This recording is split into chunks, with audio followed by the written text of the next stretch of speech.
In this lesson, we're going to learn about the animation principle of solid drawing and how we can use it in After Effects. I've opened up 12_begin. Now, most people think solid drawing doesn't really apply in the modern world.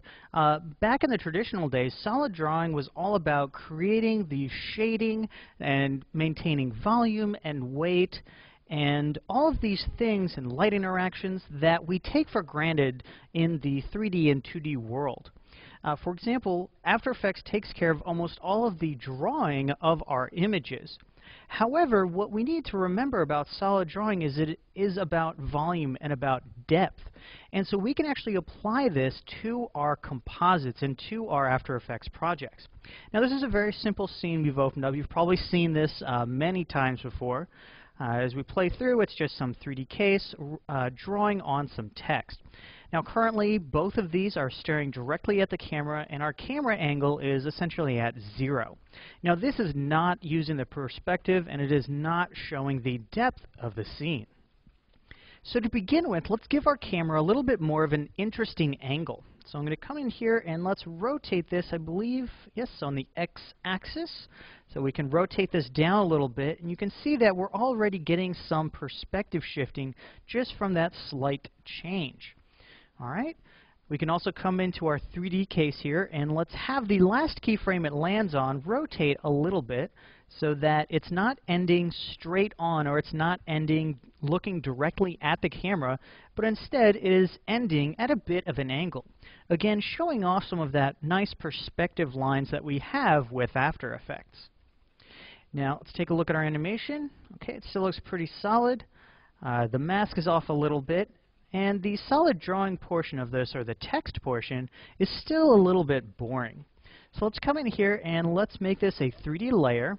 And again, let's give this a little bit of a rotation to show off that perspective that we're working with. Now, with this, we might need to reposition it or rescale this text. And we're probably going to need to come in and modify this mask here. So I'm going to hit the M key and let's scrub backwards and take a look. And we can see that we definitely need to modify the mask. So let's pull this first keyframe forward quite a few frames. And let's now scrub forward. And what we want is we want the text to be appearing behind the case. So we might need to pull that mask forward just a little bit. And let's maybe ease in and ease out of this so that we have movement that is a little bit closer to how this case is moving. Okay. So we can continue modifying this mask. At a certain point, it does go behind the case, so the 3D properties of After Effects will essentially do the job for us. But now we can see we have a much stronger composition, we have some perspective going on, and we have a much more dynamic and interesting shot. Now, to really make this solid, we could add in a little bit of camera motion. So let's maybe start at the 0x rotation of our camera, and let's maybe go towards the value we had later of 11 later on, so that we start at a lower perspective, and then as this comes in, we see all of that wonderful shifting and perspective changes. So remember that with 3D objects in After Effects, we have the ability to show off the wonderful automatic perspective we have access to.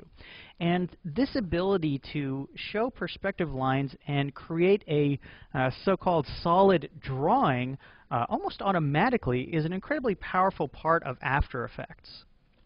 So remember, the eye does not prefer a flat image. We like to see perspective, and we like to see these kinds of interesting angles inside of our composites. So whenever you can add these kinds of effects, be sure to do that.